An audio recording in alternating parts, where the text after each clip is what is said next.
Hey everyone, Trish Kondo from Royal LePage in Caledon, and I am here to discuss stats and cocktails with you regarding December 2021. Now, we did see a lot of craziness in December's markets. However, I'll get to that later. First, we're going to start off with a cocktail. Now, many of you know that the classic cocktails are my favorites, and thanks to Carrie Bradshaw in Sex and the City, they brought back the popular Cosmopolitan, which is actually a classic drink, but it's been brought back ever since that show started back in the 90s. So I'm going to show you how to make one of those today. So first of all, it helps if you have a shaker, and I've already put some ice in here. And we're going to start off with putting 1.5 ounces of vodka.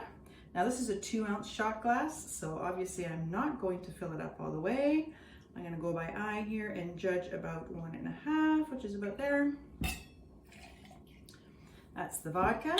Then we are going to add the Cointreau, which is a citrusy drink, mostly orange flavor. And that is going to be, we're going to do 1 ounce of Cointreau. So the Cosmopolitan is a version of a martini basically. So there is a lot of alcohol in this drink opposed to juice. So now we're going to add the juice part, which is 1/2 ounce of freshly squeezed lime juice.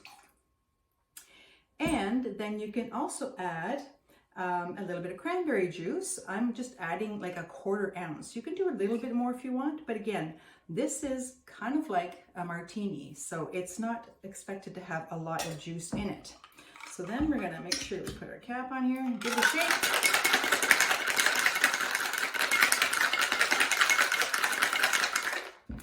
The purpose of using a shaker is so that you can cool the drink with the ice that's in here, but then the ice is not poured into the glass, which allows or prevents, let's say, the flavor from being diluted with the ice. And there you have it. This is a Cosmopolitan. Cheers. Really, really nice. Just that little bit amount of lime and cranberry just brings out the flavor and cuts a little bit of the sweetness from the Cointreau, and it makes it the perfect balance. Awesome drink. Okay, so let's get to December stats. Now, when I compare December 2021 to December 2020, month to month, in other words, the number of sales that occurred was 65 in December 2021 versus 78 in 2020.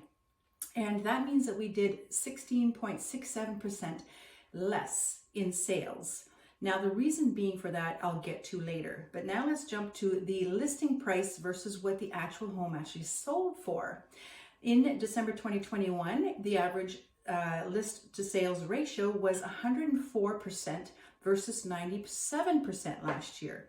So there was obviously a lot of demand there and a lot of pressure to increase the prices. And the average sale price in December 2021 reached $1,714,343. Wow. Versus 2020, the average sales price was $1,321,989. Now, year to date, when we compare January to December of 2021 to January to December 2020, the number of sales only went up actually 6.59%. But we had more sales this year, obviously.